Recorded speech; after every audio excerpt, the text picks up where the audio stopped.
صفحہ اما بعد اعوذ باللہ من الشیطان الرجیم بسم اللہ الرحمن الرحیم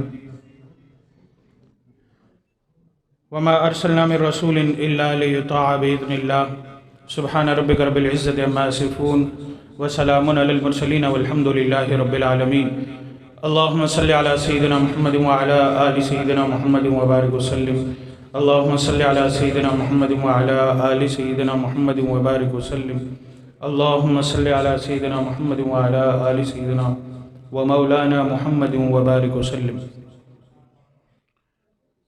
ماشاءاللہ ہمارے فاضل نوجوان دوست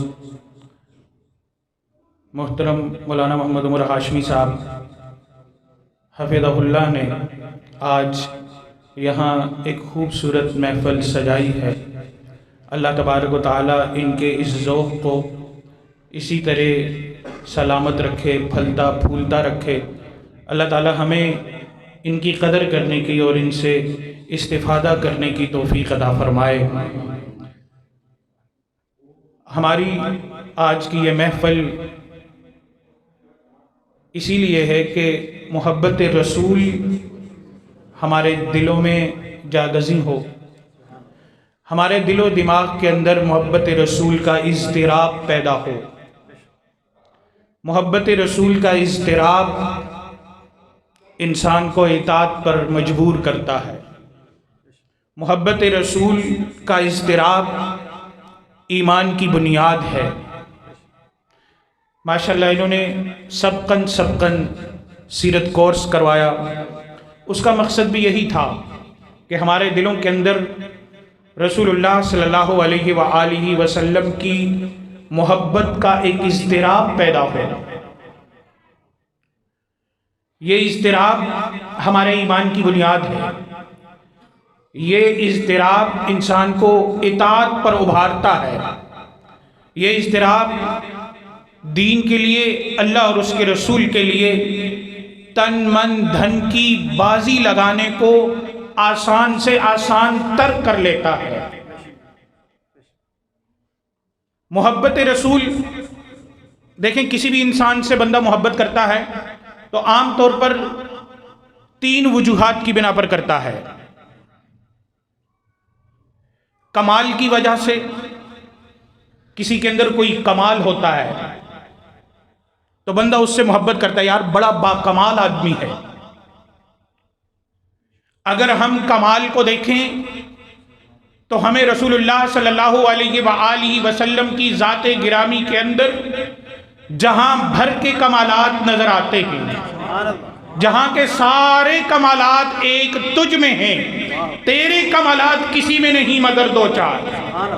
حسن یوسف دم عیسیٰ ید بیداداری، آنچ خوباں ہمہ دارن تو تنہا داری۔ جہاں کے سارے کمالات رسول اللہ صلی اللہ علیہ وسلم کے اندر، اللہ نے جتنے نبیوں کو کمال دیے ہیں وہ سارے کمالات رسول اللہ کو عطا فرمائے ہیں۔ واللہ رب العزت نے سارے کمالات رسول اللہ کی ذات گرامی میں جمع کیے ہیں۔ اس لیے اگر کمال کی بنیاد پہ محبت کرنی ہے تو رسول اللہ کی ذات گرامی پوری کائنات کی وہ باکمال شخصیت ہیں کہ ان جیسی باکمال کائنات میں کوئی ہے ہی نہیں۔ اگر دوسری وجہ، بندہ حسن کی وجہ سے کمال محبت کرتا ہے، کوئی بہت زیادہ حسین ہے، خوبصورت ہے، حسین و جمیل ہے، دل کو بھاتا ہے، آنکھوں کی تسکین ہے، بندے کا دل کھنچتا ہے، بندہ اس سے محبت کرتا ہے، یار بڑا خوبصورت ہے، بڑا حسین و جمیل ہے۔ اگر حسن کو دیکھا جائے تو سیدہ عائشہ صدیقہ رضی اللہ تعالی عنہا سے روایت ہے، حسن یوسف کو دیکھ کر مصر کی عورتوں نے اپنی انگلیاں کاٹی تھیں اگر وہ میرے محبوب کو دیکھ لیتی۔ ہمارے علماء اور مشائخ اس بات پر گواہ ہیں، صحابہ کرام نے رسول اللہ کے حسن کو دیکھ کر اپنی جانیں، اپنی گردنیں کٹوائی ہیں۔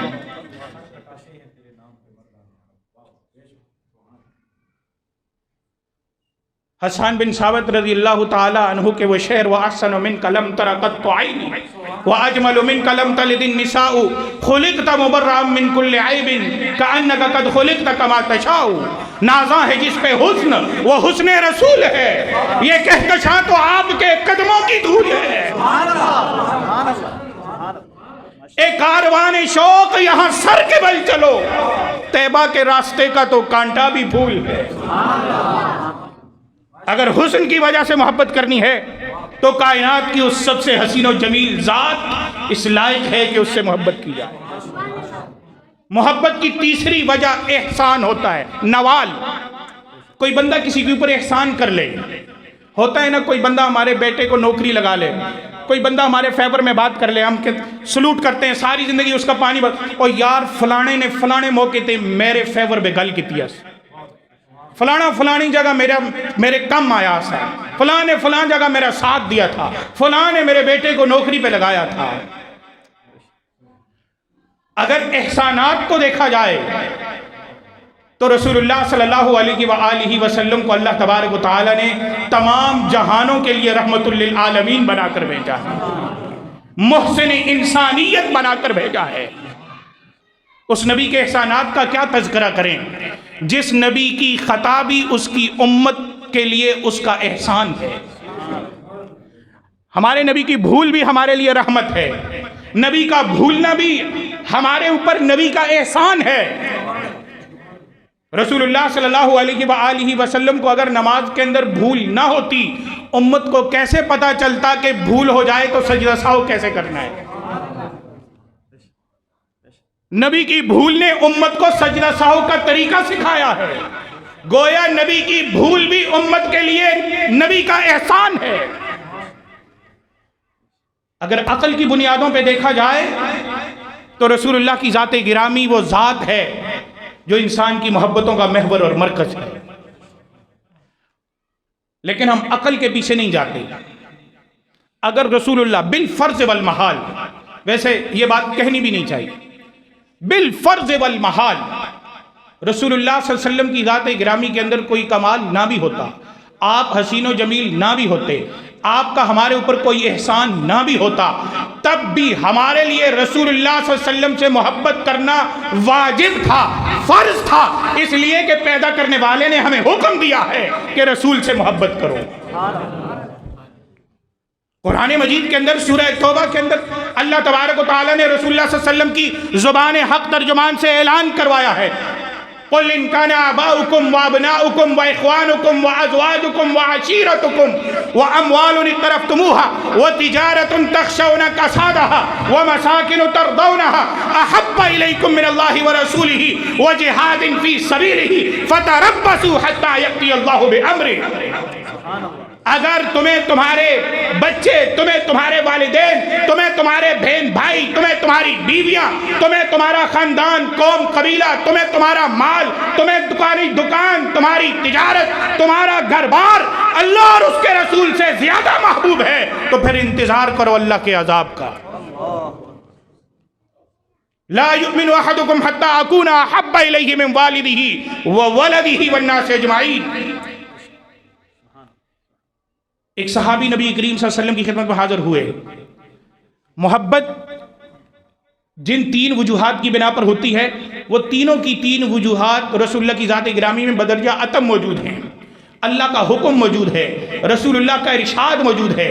اس لیے محبت کے بغیر ہمارا ایمان مکمل نہیں ہو سکتا.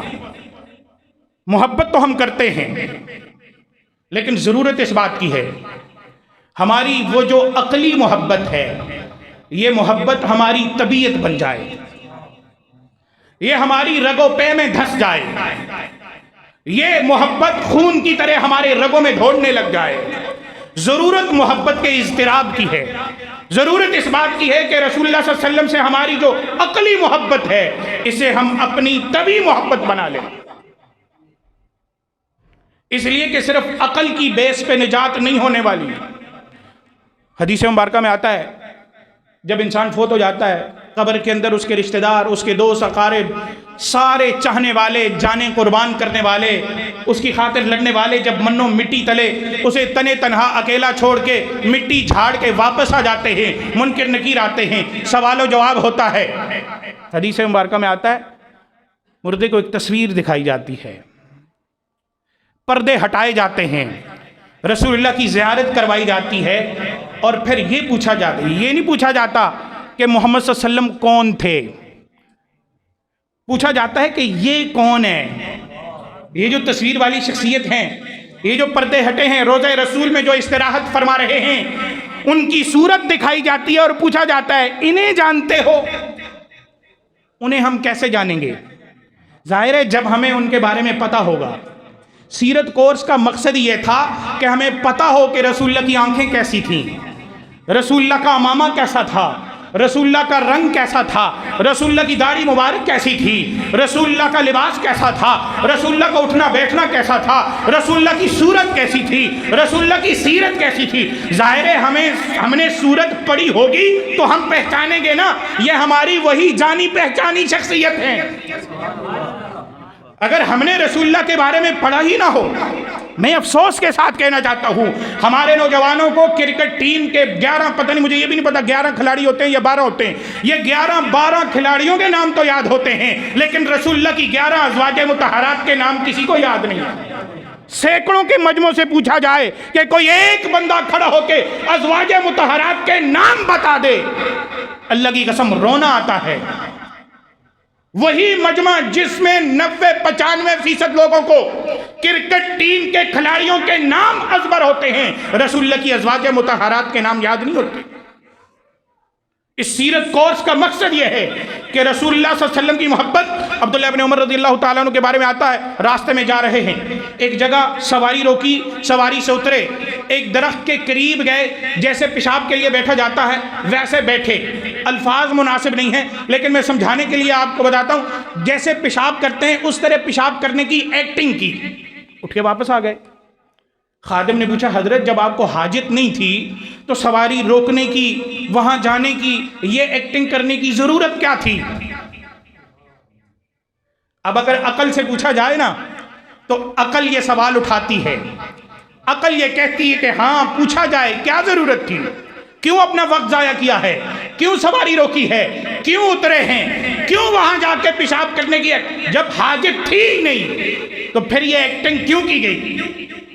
عبداللہ بن عمر رضی اللہ تعالی عنہ کا جواب ہے، فرماتے ہیں میں ایک دفعہ اپنے آقا کے ساتھ، اپنے محبوب کے ساتھ، اپنے نبی کے ساتھ، اپنے رسول کے ساتھ سفر کر رہا تھا۔ رسول اللہ صلی اللہ علیہ وسلم نے یہاں اس جگہ پہ یوں اس طرح اپنی سواری روکی تھی اور یوں اس جگہ پہ جا کر آپ نے قضائے حاجت کی تھی۔ مجھے اگرچہ قضائے حاجت کی ضرورت نہیں تھی لیکن میں نے اپنے محبوب کی ادا کو زندہ کیا۔ عقل کہتی ہے کہ تو نے فضول کام کیا ہے، لیکن عشق کہتا ہے کہ تو نے حق ادا کیا ہے، عشق کا تو نے محبت کا حق ادا کیا ہے۔ تازہ میرے ضمیر پر مارکہ کہن ہوا، عشق تمام مصطفیٰ، عقل تمام بولہب۔ ضرورت اس بات کی ہے کہ رسول اللہ صلی اللہ علیہ وسلم کا یہ جو عشق ہے، یہ محبت ہماری طبیعت بن جائے، سنت ہماری طبیعت بن جائے، اس کے بغیر گزارا نہیں ہے۔ خالی خلی محبت کے دعوے کافی نہیں ہیں۔ ایک صحابی نبی علیہ السلام کی خدمت میں حاضر ہوئے، عرض کرنے لگے اللہ کے رسول مجھے آپ سے محبت ہے، اور پھر خود ہی دلیل دینے لگے۔ وہ محبت کیسے ہے؟ جب میں اپنے گھر میں ہوتا ہوں، اپنے بیوی بچوں کے درمیان ہوتا ہوں، پریشان ہو جاتا ہوں، مضطرب ہو جاتا ہوں، آپ کی یاد آتی ہے تو تڑپنے لگ جاتا ہوں، دوڑتا ہوا آتا ہوں، مسجد نبوی میں آپ کی زیارت کرتا ہوں تو چین مل جاتا ہے، سکون مل جاتا ہے، راحت پا جاتا ہوں۔ میرے دل کا چین، میرا قرار، میرا سکون آپ کے دیدار میں ہے۔ لیکن جب میں آپ کی اور اپنی وفات کو سوچتا ہوں تو پریشان ہو جاتا ہوں، مضطرب ہو جاتا ہوں، بے قرار ہو جاتا ہوں، اس لیے کہ آپ تو وفات کے بعد جنت کے بلند و بالا عرفہ و اعلیٰ درجات میں ہوں گے، انبیاء کرام کے ساتھ ہوں گے، اور میں اگر جنت میں چلا بھی گیا تو میں نچلے درجات میں ہوں گا، آپ تک نہیں پہنچ سکوں گا، آپ کا دیدار نہیں ہو سکے گا۔ میرا چین، میرا سکون تو آپ کے دیدار میں ہے، ایسی جنت کا کیا فائدہ جس میں آپ کا دیدار نہ ہو سکے۔ اللہ تبارک و تعالیٰ کو صحابی رسول کے اس اظہار محبت پہ جوش آیا، اللہ رب العزت نے جبرائیل امین کو قرآن کی آیت لے کر بھیجا، فرمایا من یطع اللہ والرسول فاولئک مع الذین انعم اللہ علیہم من النبیین والصدیقین والشہداء والصالحین وحسن اولئک رفیقا۔ اگر تمہیں رسول اللہ سے سچی محبت ہے تو پھر تمہیں پریشان ہونے کی ضرورت نہیں ہے، تمہیں بے قرار ہونے کی ضرورت نہیں ہے۔ جو لوگ اللہ اور اس کے رسول کی اطاعت کریں گے وہ مرنے کے بعد جنت میں ان لوگوں کے ساتھ ہوں گے جن پر اللہ نے انعام کیا ہے۔ کن پر اللہ نے انعام کیا ہے؟ من النبیین، انبیاء کے ساتھ ہوں گے، والصدیقین، صدیقین کے ساتھ ہوں گے، والشہداء، شہداء کے ساتھ ہوں گے، والصالحین، صلحاء کے ساتھ ہوں گے۔ اگر تمہیں رسول اللہ سے محبت ہے تو پریشان نہیں ہونا، تمہیں مرنے کے بعد بھی رسول اللہ کی معیت نصیب ہوگی۔ اللہ تعالیٰ نے صحابی رسول کے اظہار محبت کے جواب میں اطاعت والی آیت نازل فرما کر ہمیں یہ بتا دیا ہے کہ اگر تمہیں واقعی رسول اللہ سے محبت ہے، اگر تم واقعی اپنے دعوی عشق میں سچے ہو، اگر تم واقعی یہ چاہتے ہو کہ تمہیں مرنے کے بعد رسول اللہ کی معیت حاصل ہو، تو پھر تمہیں رسول اللہ کی اطاعت کرنی ہوگی، رسول اللہ کی فرما برداری کرنی ہوگی، رسول اللہ کی اتباع کرنی ہوگی، اور یہی عشق کا معیار ہے، یہی کسوٹی ہے۔ ہم سب رسول اللہ سے محبت کے دعوے تو کرتے ہیں، لیکن نبی علیہ السلام سے کبھی پوچھا کہ اللہ کے نبی کو کیسی محبت چاہیے؟ وہ اس محبت کا معیار کیا ہے؟ رسول اللہ کی نظر میں ان سے محبت کرنے والا کون ہے؟ کسوٹی کیا ہے؟ ترازو کیا ہے؟ پیمانہ کیا ہے؟ کون ہے جو رسول اللہ سے محبت کرنے والا ہے؟ نبی علیہ السلام کا فرمان ہے من اطاعنی من احب سنتی فقد احبنی، جس نے میری سنت سے محبت کی تحقیق اس نے مجھ سے محبت کی۔ گویا رسول اللہ کی نظر میں سنت سے محبت کرنے والا رسول اللہ سے محبت کرنے والا ہے۔ نبی علیہ السلام کا فرمان ہے کل امتی یدخلون الجنت الا من ابا، میرے سارے امتی جنت میں داخل ہوں گے مگر وہ جو ابا ہے، انکار کرنے والے ہیں۔ یا اللہ امتی ہو اور انکار کرنے والا ہو، سمجھ نہیں آ رہی۔ صحابہ کرام نے پوچھا اے اللہ کے رسول من ابا، یہ انکار کرنے والا کون ہے؟ بھلا آپ کا امتی بھی ہو اور انکار کرنے والا بھی ہو، یہ کیسے ہو سکتا ہے؟ نبی علیہ السلام کا ارشاد، نبی علیہ السلام کا جواب، آپ کی توجہ چاہتے ہوئے میں اپنی بات ختم کرتا ہوں۔ میرا سارا جو باتیں ہیں وہ اسی میں پوشیدہ ہیں۔ نبی کریم صلی اللہ علیہ وآلہ وسلم کا فرمان ہے من اطاعنی دخل الجنہ ومن عصانی فقد ابا، جس نے میری اطاعت کی وہ جنت میں داخل ہوگا، اور جس نے میری نافرمانی کی وہ ابا ہے، انکار کرنے والا ہے۔